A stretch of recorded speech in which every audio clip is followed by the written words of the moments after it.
Assalamu alaikum wa rahmatullahi wa barakatuh. Brother and sister, welcome back to Islamic Notes channel. Today we will discuss a story full of wisdom and inspiration about an American judge who finally decided to convert to Islam after handling a case that changed his views. A real proof that Allah's guidance can come to anyone without exception. We will get to know an extraordinary figure named Nadia Ross.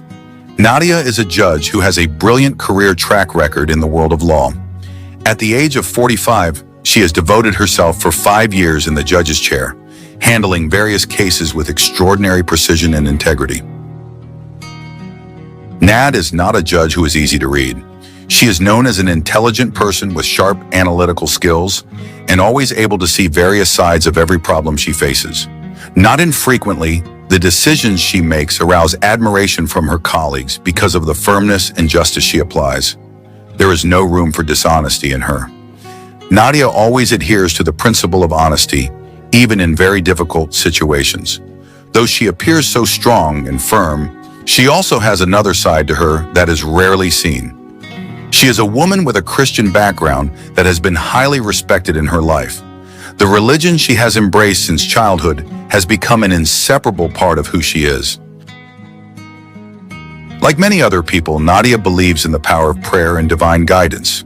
Although her views on religion are very rational and based on logic, everything changes when she is involved in a case that not only shakes her sense of justice, but also deeply touches her heart.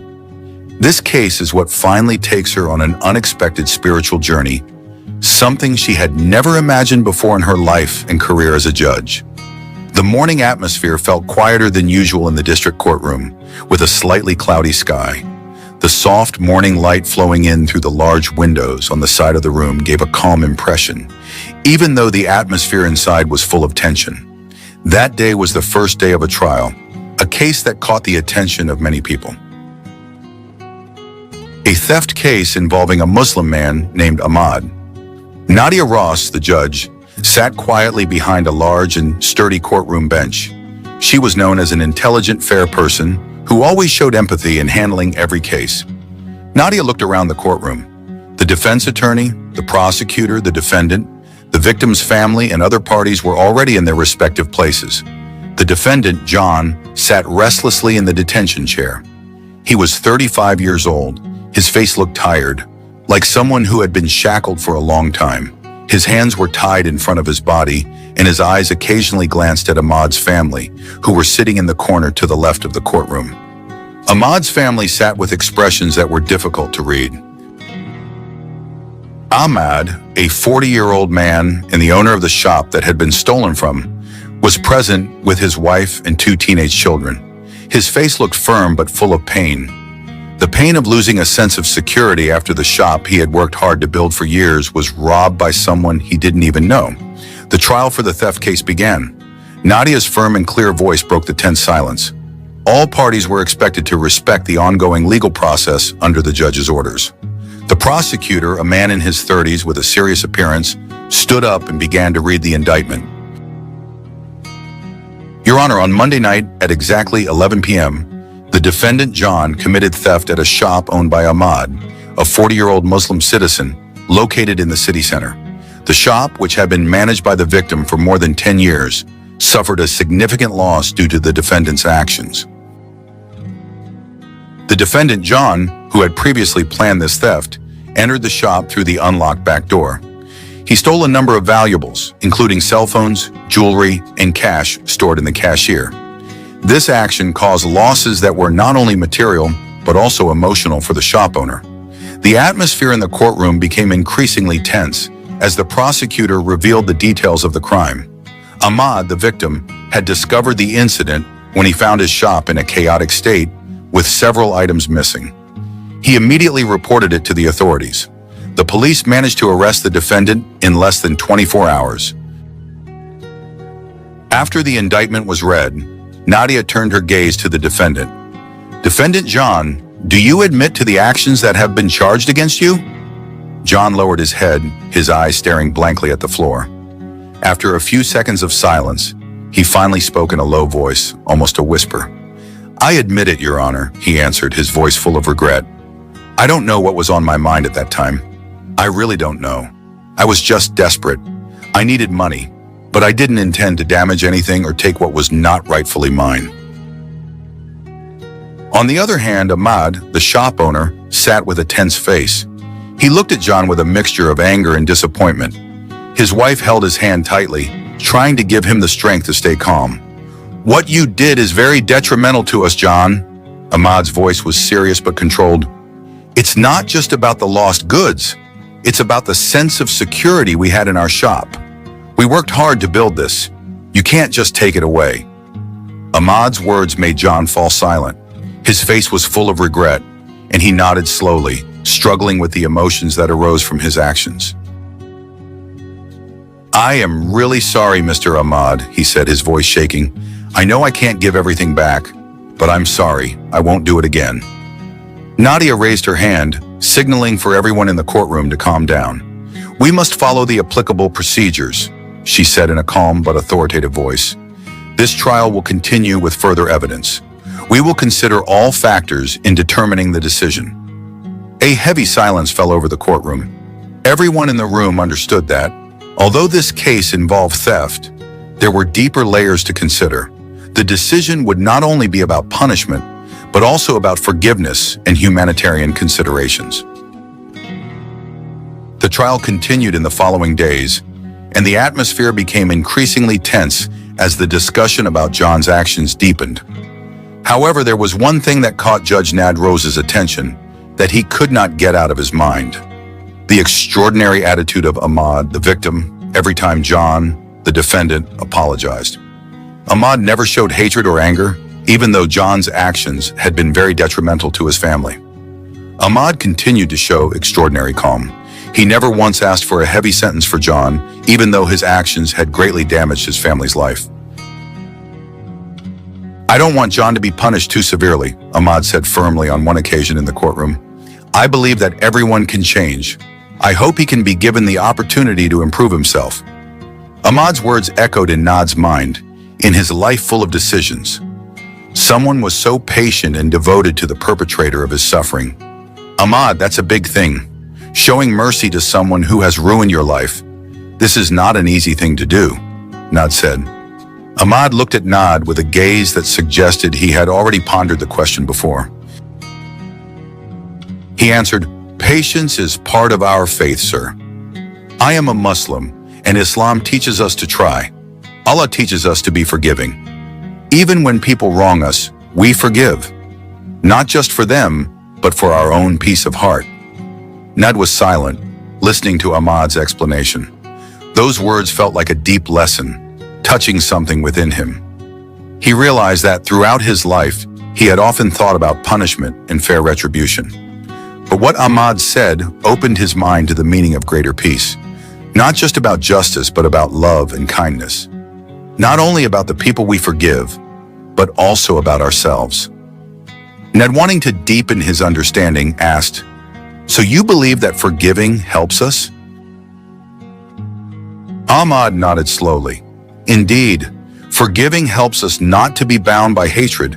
Islam teaches us to keep our hearts clean and peaceful. We can only achieve that if we let go of what has happened." Those words lingered in Nad's mind. As a judge, he was often faced with difficult decisions. He realized that justice was usually measured by punishment, but what Ahmad said offered a different approach, one that emphasized forgiveness. "I don't think I have the strength that Ahmad has," Nad thought to himself. But his faith, it teaches people to forgive and seek peace in their hearts. After that conversation, something changed in Nad.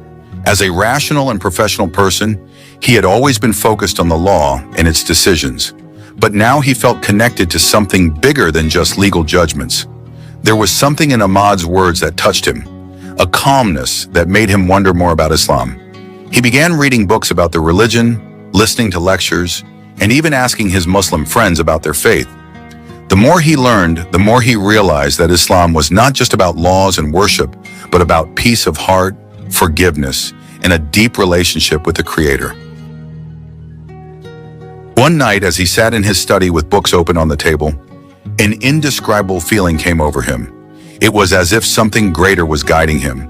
And then finally, on one quiet morning, in front of his Muslim friend, Nad said the words of the Shahada, Ashhadu an la ilaha illallah wa ashhadu anna Muhammadan Rasulullah. That moment did not just change Nad's life, it changed the very core of his heart. He had embarked on a new spiritual journey, one guided by true peace and love. After embracing Islam, Nadia Ros's life changed drastically. The decision he made not only shifted his spiritual direction, but also transformed the way he viewed the world around him. His journey in studying Islam deepened day by day. Each time he read the Quran, he felt more connected to its profound truths. A peace he had never known before settled in his heart. But the biggest change came in the early moments after he declared his faith. He felt as if he had been reborn. Once a judge who approached the law with rational thought and balanced decisions, he now found peace in a new understanding of life, one filled with compassion, forgiveness, and hope. Yet with happiness came challenges. Nad began to notice how people around him looked at him differently. Some of his close friends and colleagues in the legal world began to question his transformation. Some found it strange, while others were simply curious. But what shocked him most was the unexpected reaction from the outside world. One morning, news of Nad's conversion to Islam began to spread. One of his colleagues had heard about it from Amina, his Muslim friend, and had unintentionally shared it on social media. It wasn't long before the story went viral. Headlines such as American Judge Converts to Islam, An Inspiring Spiritual Journey, and Nad Ros, the famous judge who found peace in Islam, began appearing in major news outlets. Media from all over started covering the story of the judge, who had not only dedicated his life to justice, but had also found serenity and faith. Nadia was surprised and a little anxious with the sudden attention. She never imagined that Pradi's decision would trigger so many reactions from the public. In a few weeks, she received hundreds of messages on social media, some positive, offering support and admiring her decision. But not a few also questioned and criticized her. Some even doubted her intentions, with several comments suggesting that Nadia's decision was a form of image building or a momentary attitude. One morning, as she sat in her office, surrounded by files and documents, Nadia received a message from a woman she had never met. The woman wrote, "I saw the news about you and was very inspired by your decision. I am also struggling with my thoughts about religion, and you gave me the courage to start this journey. Thank you for showing me that change is possible." Nadia paused for a moment, absorbing every word. Maybe this is the reason why I was chosen to go on this journey, she thought to herself. Not only for myself, but also to inspire others who are searching for peace. However, even though many positive messages came, Nadia was worried about the impact on her career. How would the legal world, which she had been part of for so long, see her after embracing a different religion? Even though she knew that religion and law should not mix in professional decisions, she still felt anxious. Could she be fully accepted back into the work environment she once knew? In the end, Nadia's decision to talk to some of her close colleagues in court gave her peace. She sincerely explained that her choice to embrace Islam was part of her personal journey and had nothing to do with her work as a judge. Many felt honored and amazed, especially after learning that this spiritual journey did not come from outside pressure, but from the peace she found within herself. "Islam teaches us to do good deeds," she told a colleague who asked about the change. "As a judge, I try to make fair decisions. And as a Muslim, I feel that this religion teaches peace, kindness, and forgiveness. Values that I also want to bring to every decision I make." As months passed, Nadia began to feel that her faith influenced her way of life. In making decisions, she not only thought legally, but also considered humanitarian and moral aspects in every case she handled. She felt more connected to each individual who entered her courtroom. Often, she gave them the opportunity to share their life stories, listening with empathy. Nadia's life, as both a judge and a Muslim, began to find balance. Of course, there were challenges and questions she had to face, but she felt she was on the right path. She embraced the teachings of Islam, which guided her to be patient and remain at peace.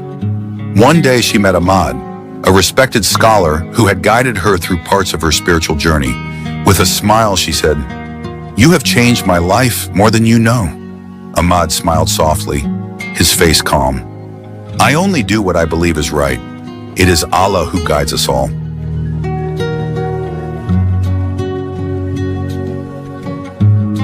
This is the end of our video. If you enjoy Islamic content like this, don't forget to subscribe. See you in the next video.